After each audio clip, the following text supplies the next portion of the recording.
Boa tarde. Nós iremos começar, certo? São 3 horas e 4 minutos, a gente vai iniciar. Como eu disse antes, as notas estão já no aluno online, certo? As notas de português e de redação.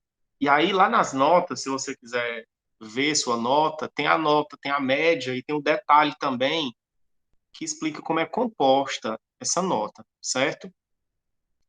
Então, assim, nós tivemos a nossa prova, que valeu 5 pontos, né? Nós tivemos a nossa presença nas atividades, a participação nas atividades, certo? Fazer as atividades, entregar aquelas atividades que a gente posta. Eu posto os links, que eu posto, enfim. E também, e aí já dá 10 pontos, né? Além disso, nós tivemos, nesse bimestre, em português, uma facilidade muito grande, porque a gente teve aquela avaliação de português que era com os códigos. Acho que vocês lembram, né? Que vocês entravam lá com os códigos e tudo mais. E tanto no terceiro C quanto no D, quase todo mundo fez. Eu acho até que todo mundo fez, se eu não me engano. E aí, se você fazia aquela avaliação, você tinha um ponto extra em português, certo? Além disso, a gente tem também a participação nas aulas síncronas. Quem participa das aulas síncronas, como é o caso aqui, quem está aqui quase sempre está em quase todas as aulas síncronas, né? Então, esse pessoal que está aqui hoje é o pessoal que sempre está, né? Um ou outro que às vezes falta uma ou outra aula, mas em geral vocês estão em quase todas, né? E aí, quem participa das aulas síncronas tem 2 pontos extras, certo? E aí isso é em português, mas é em todas as matérias. Tem 2 pontos extras.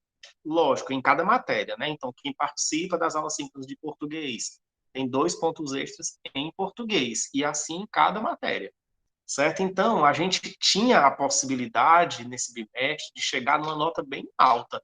É tanto que eu lembro que teve muita gente que ficou com nota boa, tipo 10, 9, 8. Muita gente mesmo ficou com nota boa por conta disso, que às vezes até chega a passar de 10, né? Só que o sistema calcula só até 10. No caso de redação, já é um pouquinho diferente, porque a gente não teve avaliação para dar ponto extra. A gente teve a prova normal de redação de 0 a 5, né? Então, a prova de 0 a 5, as atividades de 0 a 5, certo?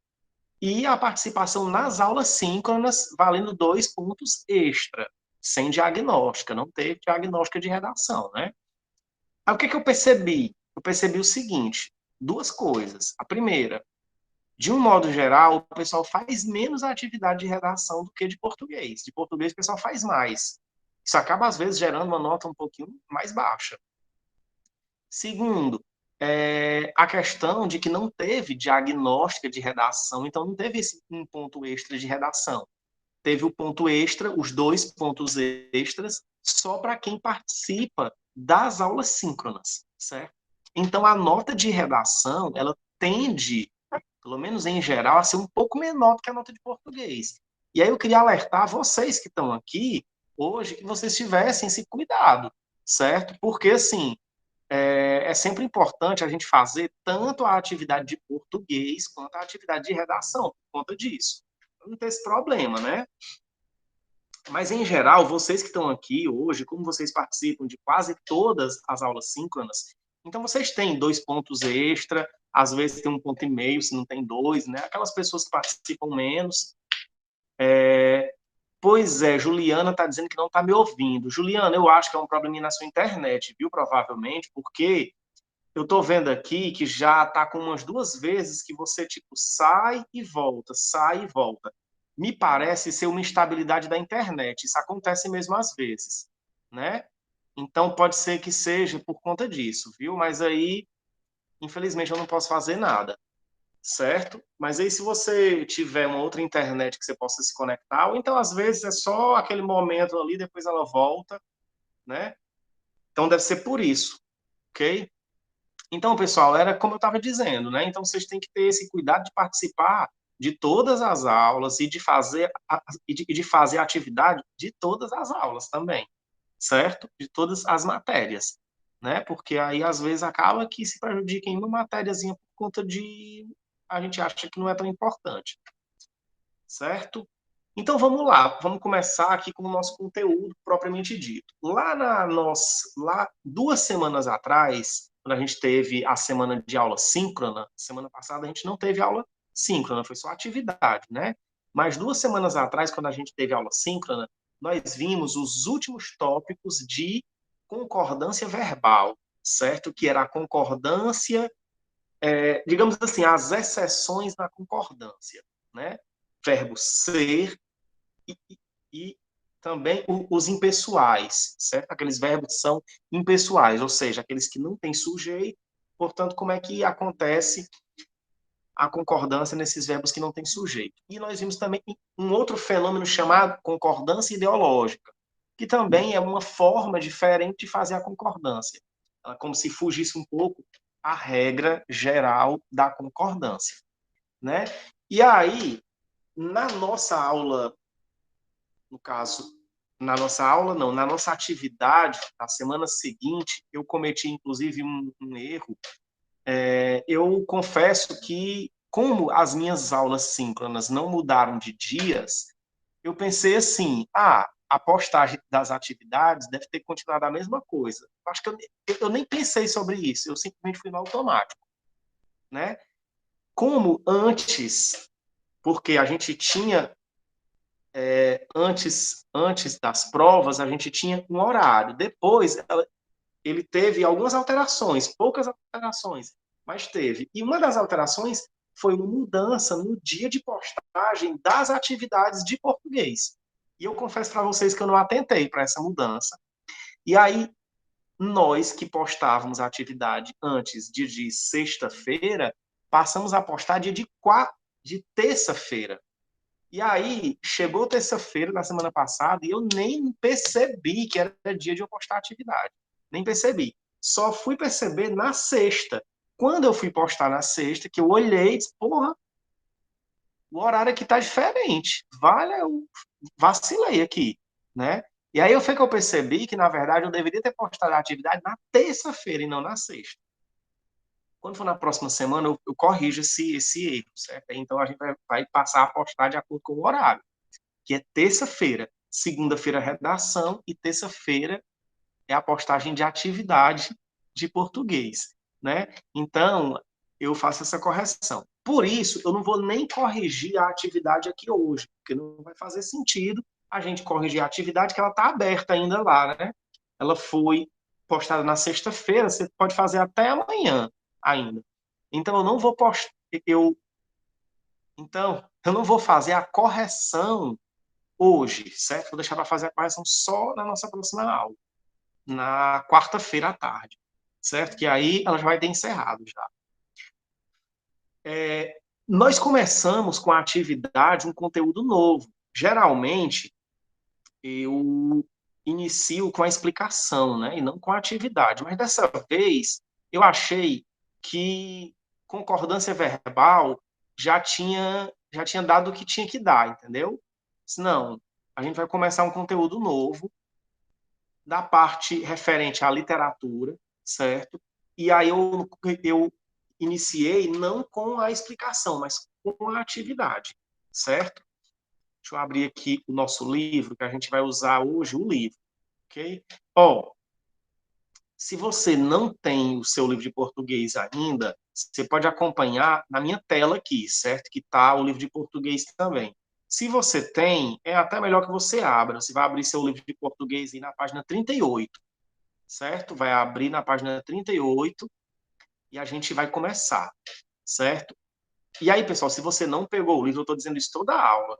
Se você não pegou o livro ainda, vá na escola e pegue o livro, porque a gente está sempre precisando do livro, né? Às vezes, na aula, eu não abro o livro aqui na tela, certo? Mas eu estou com ele sempre aqui do meu lado, sempre com ele aqui, né?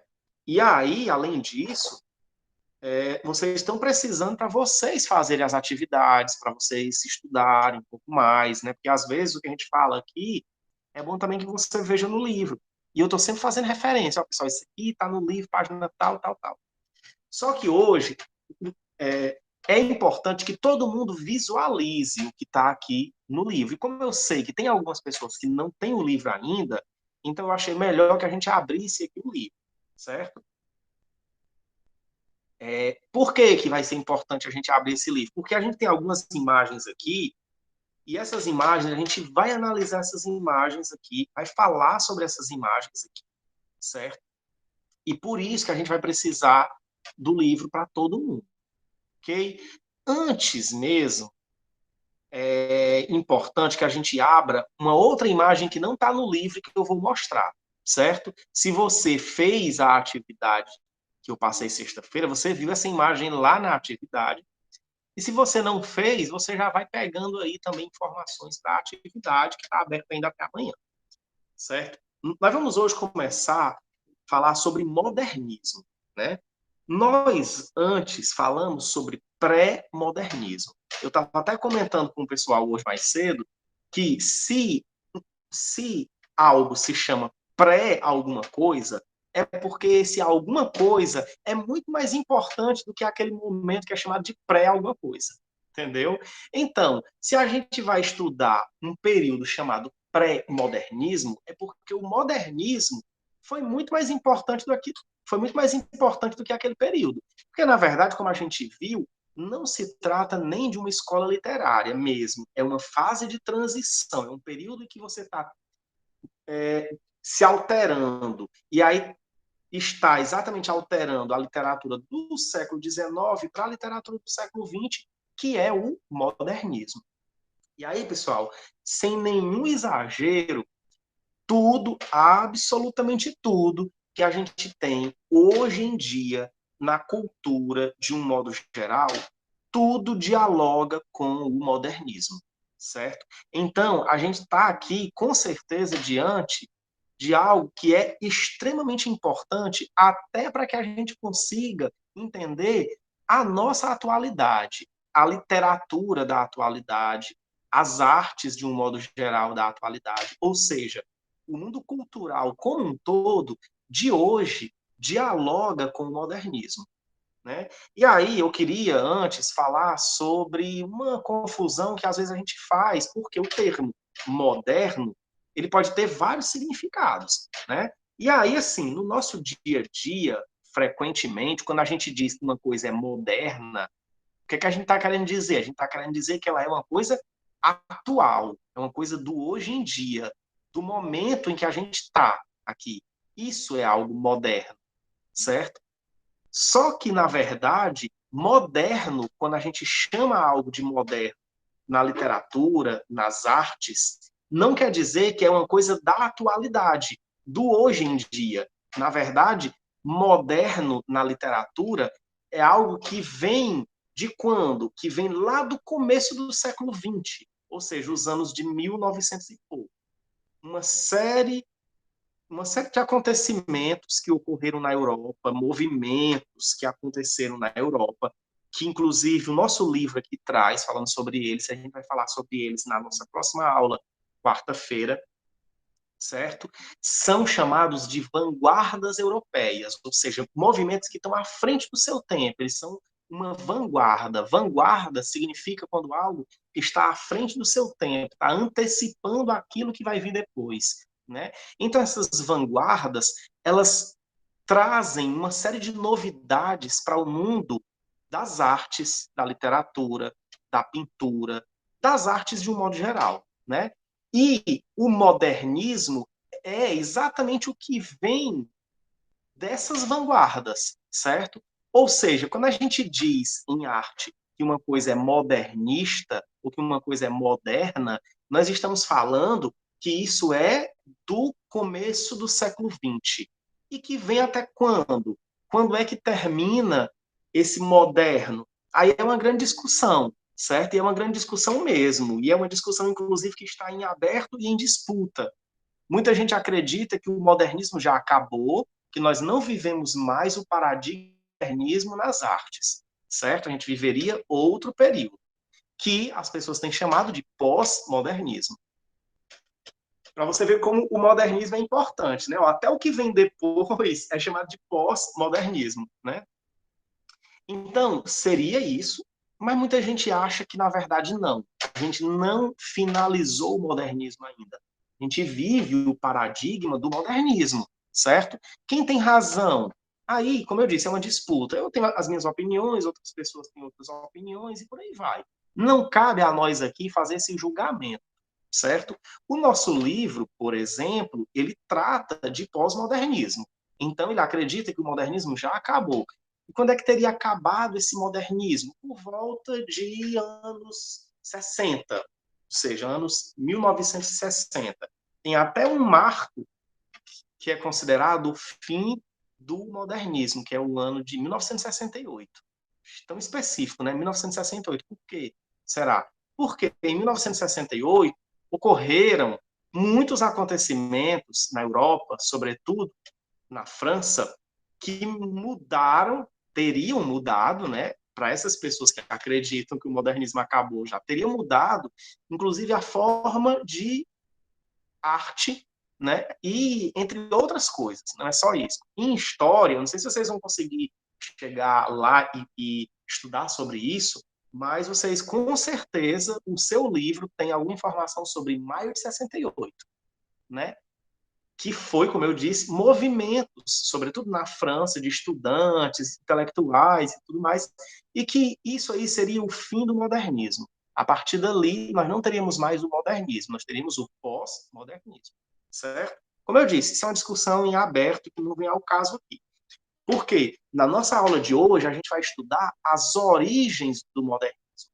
Como é que o modernismo surgiu, certo? E aí nós vamos aqui começar explicando o seguinte: em arte, quando a gente diz que uma coisa é moderna, ela tem um, um rival, vamos dizer assim, ela tem uma oposição, ela tem um contraponto. Existe o moderno e existe o clássico, certo? O que é o clássico? O clássico é aquilo, eu vou resumir aqui um pouco, certo? É aquilo que, em linhas gerais, se fazia nas artes de um modo geral até o século XIX, certo? Até o século XIX a gente tinha, digamos assim, alguns paradigmas que a gente pode dizer que são clássicos. Vou dar um exemplo. E aqui, pessoal, essa aula de hoje é sobre as artes de um modo geral, não é só sobre a literatura, não. Mas eu dou dois exemplos. Um que vai ser na pintura e outro que vai ser na literatura, certo? Um exemplo de oposição entre moderno e clássico na pintura. Tá aqui, ó. Essa imagem aqui, que é um quadro chamado O Grito, certo? É uma pintura modernista, certo? E aí você vai visualizar, eu não vou nem precisar explicar, porque você vai visualizar e você vai perceber, né? Isso aqui é uma pintura modernista, ok? Então tá aqui, ó, esse quadro chamado O Grito, certo? Isso é uma pintura modernista. Agora nós vamos ver o que é uma obra clássica, o que é uma pintura clássica. Isso é uma pintura clássica, certo? Vamos perceber aqui quais são as diferenças que existem entre a pintura modernista, que a gente encontra aqui, e a pintura clássica que a gente encontra aqui, certo? Olha só, primeiro, a pintura clássica, ela tenta retratar a realidade do jeito que a realidade é. Então, a pintura tinha o papel de retratar, como o próprio nome diz, de fazer um retrato da realidade. Então, esse quadro aqui, chamado Mona Lisa, foi pintado por um sujeito chamado Leonardo da Vinci, que era pintor, metido a matemático, metido a inventor, uma espécie de engenheiro da época, certo? Então ele projetava coisas, inventava coisas. Para você ter uma ideia, ele fez um protótipo daquilo que viria a ser depois um helicóptero, certo? Ele desenhou o helicóptero, fez os cálculos, tudo bem direitinho, calculou tudo e disse assim, ó, isso aqui, se ele for feito, ele voa com essa sistemática, com hélices que giram, tal, tal, tal, tal. Então, ele era pintor e, no termo que eu usei aqui, metido a matemático. Então, a pintura dele é uma pintura toda muito simétrica. Tudo é muito perfeito. Você vê aqui que as formas são formas perfeitas, porque existem estudos matemáticos sobre a Mona Lisa. Tipo assim, a distância do nariz para o queixo, tudo é milimetricamente pensado para ser um ser humano em sua simetria perfeita, né? Os olhos, a testa e tudo mais.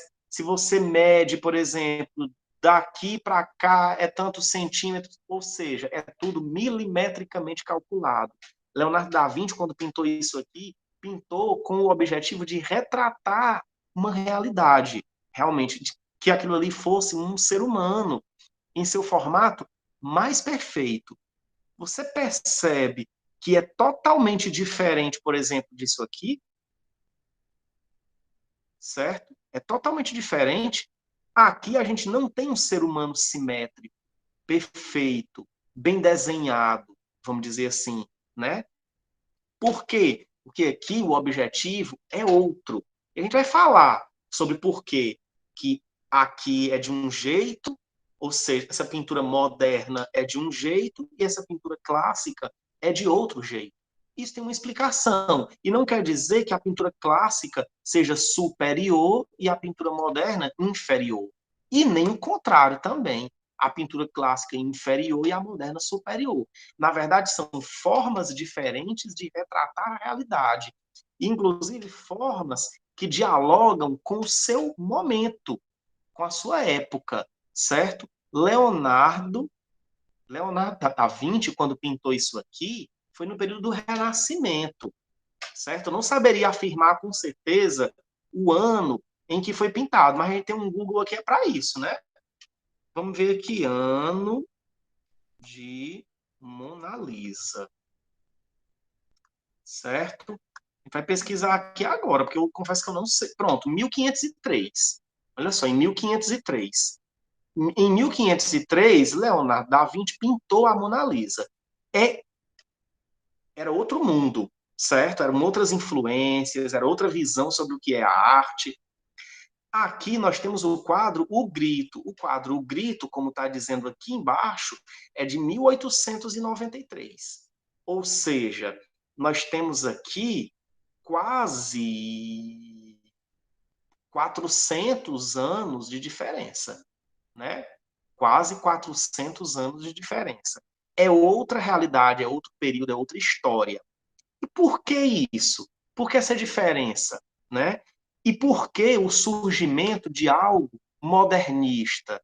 O porquê o modernismo, certo? E exatamente nesse período, começo do século XX, foi um período em que houve uma grande mudança nas artes. Para você ter uma ideia, que durante muito tempo ainda, isso aqui, esse tipo de quadro, foi olhado e foi visto como se fosse uma coisa menor.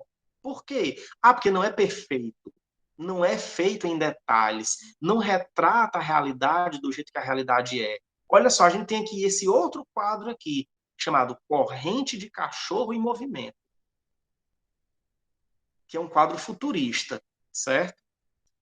A gente tem aqui, por exemplo, esse outro. Lá, aqui é uma figura feminina, perfeita, simétrica, dentro daquilo que é a realidade, o que a gente poderia chamar de, para a visão renascentista, de uma mulher bonita, certo?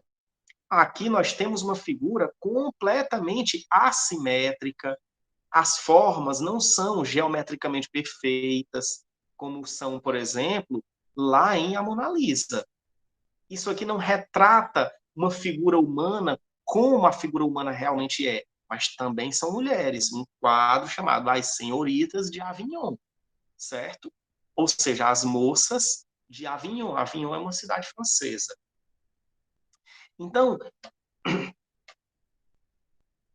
o porquê o modernismo veio fazer essa ruptura, né? Para que veio fazer essa ruptura? Aqui a gente tem um outro quadro também, ó, também não é uma coisa que retrate a realidade como ela é, são relógios como se estivesse derretendo ou alguma coisa assim.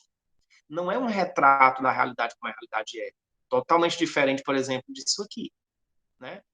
Lembra que eu disse lá no início, eu disse, eu vou dar um exemplo na pintura e vou dar um exemplo na literatura. Eu vou primeiro falar da pintura, depois a gente vai e fala sobre a literatura, certo? Olha só, então,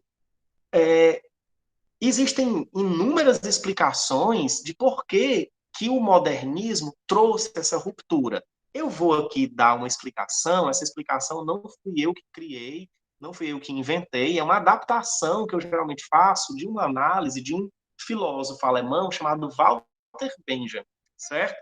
Então aqui tem um pouco do que eu estou dizendo com as minhas palavras e tem um pouco da contribuição que esse Walter Benjamin fez ao analisar o modernismo, porque ele era um filósofo muito antenado com a questão da literatura, da pintura, da cultura e do modernismo, analisando isso no contexto do modernismo, certo? Então, olha só, eu vou fazer essa análise aqui. Em 1503, quando Leonardo da Vinci pintou essa obra aqui, e até o século XIX ainda, não existia, por exemplo, uma tecnologia que fosse capaz de retratar o ser humano e reproduzir esse retrato em escala industrial, como, por exemplo, a gente tem hoje. Já a gente tem já desde o século XIX, que é o quê? A fotografia, certo? A fotografia nada mais é do que um recurso tecnológico para que a gente não precise mais, a gente pode, né, dizer isso, para que a gente não precise mais pagar um pintor para que um pintor retrate uma pessoa. Para você ter uma ideia, na Europa, durante muito tempo, ser retratado, ter um retrato pintado, era sinal de status, era sinal de poder, era sinal de riqueza. Todos os grandes reis da Europa, todos os poderosos europeus tinham um retrato seu pintado por um pintor, certo? E aí, por que isso? Porque não havia outra forma de você ser retratado que não fosse através da pintura, né? Um período em que não, nem se imaginava, por exemplo, no Instagram da vida, que você tira fotos aqui e com pouco tempo aquelas fotos simplesmente elas simplesmente elas deixam de fazer sentido. Se você for ver, é porque nós aqui estamos há muito pouco tempo no Instagram. Mas se você pega o Facebook, que já é um pouco mais antigo, que a maioria está lá há mais tempo, você pega lá, por exemplo, suas fotos, e aí você vê suas fotos. Eu, por exemplo, vejo as minhas fotos de 10 anos atrás, de 15 anos atrás, aquilo já começa a não fazer mais muito sentido, né? Então, as coisas são tudo muito rápidas, tudo se transforma com muita rapidez, a gente fotografa tudo, registra tudo, e tudo é muito passageiro. Se você pensa num período antes de existir a foto, uma pintura de alguém era uma coisa para a eternidade, que eternizava a pessoa. Então, em 10 anos, por exemplo, aquilo ali não ia ser olhado e dizer, ah, eu quero outra. Ah, eu quero mais outra. Na próxima semana vai vir outro pintor aqui, entendeu? Amanhã eu vou tirar outra foto. Me arrumei aqui, vou tirar outra foto? Não. Vou ser retratado por um outro pintor. Coloquei aqui essa camisa nova, então vou aqui contratar um pintor para que ele me pinte com essa camisa nova. Não faz sentido, né? Isso só faz sentido na época da fotografia, que você pode se fotografar a qualquer momento, porque tudo é muito fácil. Inclusive, é muito fácil agora, porque quando surgiu a fotografia, até 20 anos atrás, a gente pode dizer, até 20 anos atrás, não era tão fácil assim você ser fotografado. Não era uma coisa que todo mundo tinha acesso fácil, como é hoje. Hoje você tem um celular com câmera, e aí você tira foto e você tira quantas fotos você quiser. É por isso que a gente nem guarda mais essas fotos, porque virou uma coisa tão fácil, tão no nosso dia a dia, que a gente não guarda mais. Antigamente as pessoas faziam foto, aí imprimiam a foto, botavam num álbum, aí tinha aquele negócio, quando era depois, 15 anos depois, 20 anos depois, olhando aquele álbum ali com aquelas fotos. cada vez mais isso está se perdendo, porque as fotos são muito passageiras, são muito descartáveis, a gente não imprime, elas estão no celular, elas estão na internet. Então, é outra realidade. Essas transformações que começaram lá no começo do século XX, somente com a possibilidade da fotografia, porque a fotografia fez com que você pudesse pegar aquela imagem ali e reproduzir 1 milhão de vezes, se você quiser, aquela mesma imagem. Leonardo da Vinci não teria como reproduzir a Mona Lisa 1 milhão de vezes, se ele quisesse. Ele não teria como reproduzir nem 2 vezes, nem 3 vezes. Por quê? Você imagina aí todo o trabalho que dá você fazer isso. Aí você ir lá e reproduzir isso aqui. Então, o tempo que se gastaria reproduzindo isso aqui deixa de fazer sentido você reproduzir. E mesmo que você reproduzisse, o pintor nunca iria reproduzir a coisa do jeito que ela é exatamente. Seria uma outra obra, seria uma obra nova. Porque ela com certeza teria detalhes novos, certo? Walter Benjamin, então, diz o seguinte: quando a fotografia surgiu e começou a ganhar terreno, a pintura começou a deixar de fazer sentido. Você entende isso? Que a fotografia meio que veio para substituir a pintura. Porque agora eu não preciso mais pintar uma pessoa perfeitamente como em 1503 Leonardo da Vinci fez. Não tem mais essa necessidade. Agora eu tenho uma fotografia. Então a pintura ela passa a se ocupar de outra coisa. Ela passa a fazer as coisas de um outro jeito. Aí a gente começa a ver, por exemplo, obras como essa daqui. Ó. Isso aqui não é um retrato fiel da realidade. Não é. Isso aqui não são mulheres retratadas de forma fiel. Mas aqui tem uma série de conceitos que aí agora é uma realidade, mas é uma realidade de forma mais abstrata. Quando você olha a Mona Lisa, você contempla e diz assim, vixe, que bem feito, que perfeito, que bacana, como é realista, como é parecido realmente com uma pessoa. Quando você pega um quadro como esse O Grito, não é essa a análise que você faz. Ah, que perfeito, que bonito, como é realista, como é parecido com uma pessoa, não é essa a análise que você faz. Qual é a realidade, qual é a análise que você faz quando você pega um quadro como esse? Você olha aqui e pensa, por exemplo, o seguinte, cara, que interessante, isso aqui é uma pessoa em desespero. Isso aqui, muito provavelmente, é alguém muito angustiado, né? O que está passando na cabeça dessa pessoa que está fazendo com que ela seja tão angustiada, esteja tão angustiada e tão desesperada, né? Então, tem muito mais abstração nessa obra aqui do que, por exemplo, na Mona Lisa. Por quê? Porque ela é menos realista nesse sentido de realista que eu chamo, é de retratar a realidade do jeito que ela é. Ela é uma pintura menos realista. Ela retrata menos a realidade nos seus mínimos detalhes estéticos, certo? Físicos. Mas, em compensação, ela retrata a realidade, por exemplo, interior do ser humano também, certo? Ela retrata a realidade interior. Então, na pintura modernista, isso ganha importância. Esse aspecto mais abstrato, esse aspecto mais do sentido que eu, observador, dou à obra, certo? Isso é muito mais importante. Por quê? De alguma forma, é como se fosse assim. Não é mais o papel da pintura retratar a realidade do jeito que ela é. Esse papel agora é um papel da fotografia. A pintura vai fazer, então, outra coisa. A pintura vai retratar a realidade também, mas retratar a realidade de um jeito muito mais abstrato, né? Tipo, esse quadro aqui, ó, certo? Um quadro chamado A Persistência da Memória, de um pintor espanhol chamado Salvador Dalí. Esse quadro aqui, a gente também consegue fazer uma série de abstrações em relação a ele, uma certa de análises da realidade a partir desse quadro aqui, certo? A questão, por exemplo, do tempo, né? Essa história dos relógios derretendo pode ser visto como uma metáfora de como nós aproveitamos, por exemplo, o tempo que nós temos. Será que a gente consegue fazer isso realmente?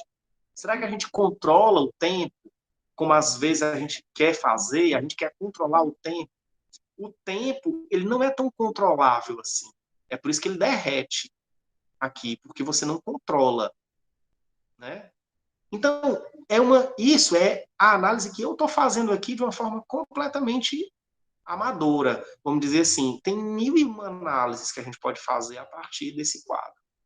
Isso tudo está retratado aqui de forma fiel? Não, são coisas mais abstratas. Nós que visualizamos esse quadro é que trazemos um sentido para esse quadro, certo? Então, a pintura modernista, as artes plásticas modernistas, elas têm muito disso, de trazer sugestões para que a gente crie um sentido a partir daquilo que a gente está vendo, né? Totalmente diferente, por exemplo, disso aqui, que é mais a realidade do jeito que ela é. Certo, professor, ótimo. Isso na pintura, né? Mas o senhor falou também da questão da literatura. E na literatura, qual foi a grande mudança que o modernismo trouxe? Primeiro, modernismo é sinal de ruptura. Ruptura com o tradicional, ou seja, ruptura com o clássico, que eu estou chamando aqui de clássico, né? Então, o tradicional na literatura é poesia tem que ter métrica e rima, né? Amor é fogo que arde sem se ver, é ferida que dói e não se sente. É um contentamento descontente, é dor que desatina sem doer.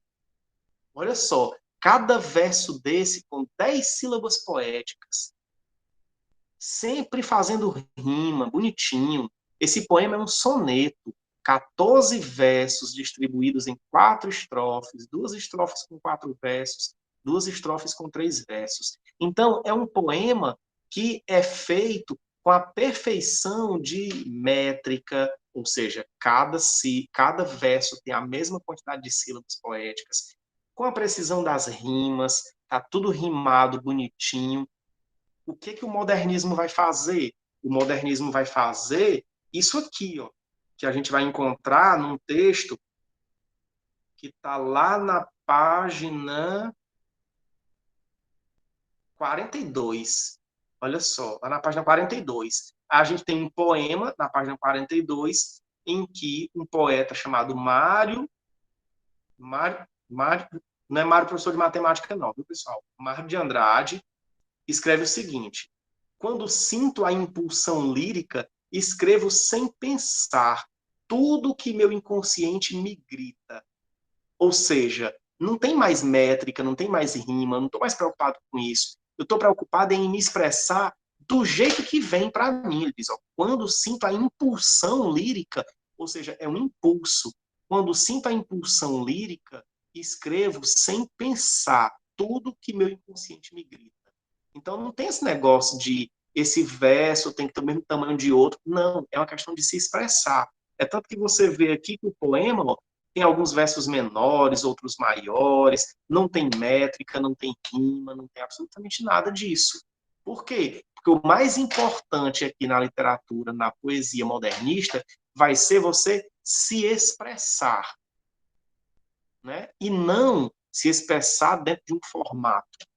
Isso aí é uma preocupação da poesia tradicional. E na prosa? Na prosa também, que a gente está acostumado à prosa, é a gente pegar um livro para a gente ler uma história. E essa história é sempre uma história que tem um narrador, e esse narrador conta a história com começo, meio e fim.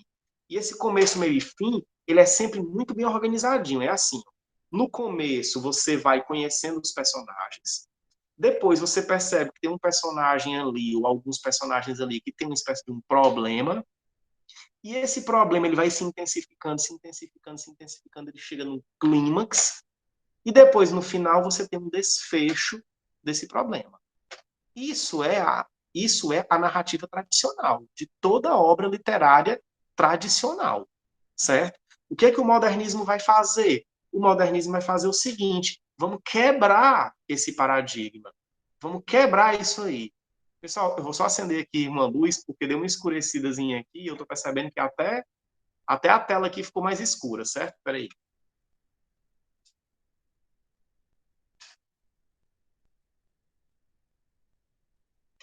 Só o sol mesmo que esfriou, ficou meio avermelhado, amarelado aqui na tela. Então, a literatura tradicionalmente faz isso, conta essa história. O modernismo vai pegar e vai dizer assim, ó, vamos subverter isso, vamos quebrar esse paradigma tradicional. Se o tradicional é isso, nós vamos fazer diferente. E aí vai vir, por exemplo, histórias que a gente chama em fluxo de consciência. Ou seja, é o narrador contando a história aqui do jeito que, como se viesse a cabeça dele, e ele vai simplesmente falando, escrevendo, escrevendo, escrevendo aquilo. E muitas vezes aquilo não tem um começo, um meio e um fim muito bem definidos, como a gente tem na narrativa tradicional. E isso é influência de quê? Porque a gente viu que nas artes plásticas, essa mudança se deveu um pouco à questão relacionada à fotografia, que era a fotografia que estava fazendo esse papel. No caso da narração literária, o que vem substituir é isso aqui, ó, o cinema. O cinema que vem substituir. Por quê? Porque dois irmãos franceses inventam essa geringonça aqui a fim de fazer o cinema, certo? O que é o cinema tradicionalmente? Cinema mesmo, viu, pessoal? Não estou falando de filme assistir na televisão, não. Nós estamos falando aqui de cinema, numa época que não tinha televisão, nada disso. Lá no final do século XIX para começo do século XX. O que é o cinema? O cinema era um filme, e quando eu estou dizendo filme, é filme, filme mesmo, filme como aquele mesmo filme que antes tinha de fotografia.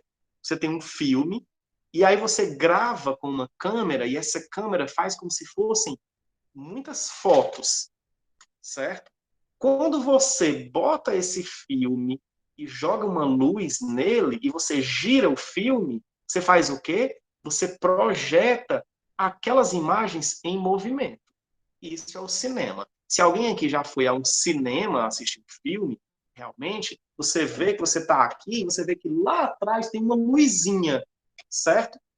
Essa luzinha nada mais é do que projetando lá na tela a imagem do filme. Hoje em dia nós temos um cinema digital, logicamente, então é diferente, certo? Mas o cinema, e ainda existem cinemas que é com filme mesmo, certo? O cinema com filme mesmo, que era esse cinema aqui, era uma luz aqui atrás, o filme, o rolo de filme girando, certo? E na medida em que ia girando com a luz projetava a imagem na tela lá na frente. Esse cinema, ele fez com que agora as pessoas tivessem outro jeito de contar uma história.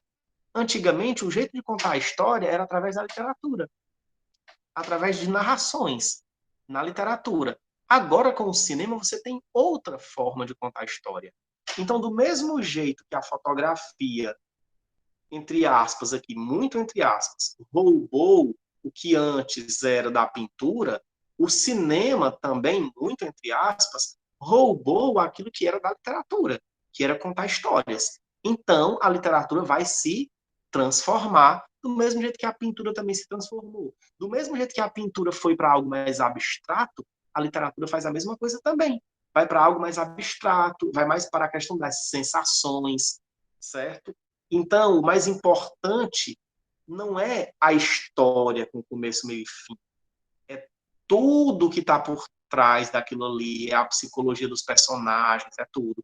E eu cito sempre um exemplo que é desculpa, que é um livro, um romance chamado Ulisses, que é um romance modernista de um escritor irlandês chamado James Joyce, certo? A história é uma história que se passa em poucas horas, certo? Mas o livro tem, sei lá, 800 páginas. Você conta uma história que se passa em poucas horas, em poucos minutos. Quem faz isso em 800 páginas não está só contando uma história. Tem muitas outras coisas aí. Então, no modernismo, isso passa a ter mais importância do que propriamente o contar a história, certo? Pessoal, alguma dúvida, algum questionamento?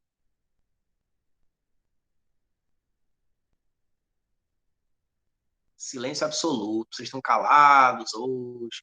Só hoje não, né? Geralmente estão calados. Então, pessoal, é isso. Vocês não têm dúvida, a gente vai encerrar aqui. Eu vou deixar aqui no chat o link para a frequência, certo? E aí, como sempre, na medida em que você for respondendo aqui a frequência, você pode também ir saindo, ok?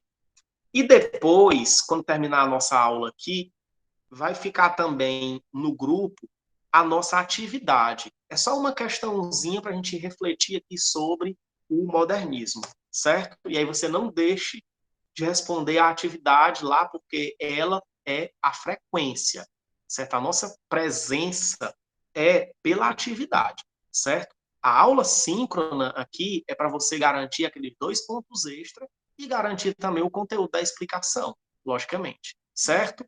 Então, pessoal, boa tarde, boa semana, até quarta-feira e um cheiro bem grande para vocês. Tchau.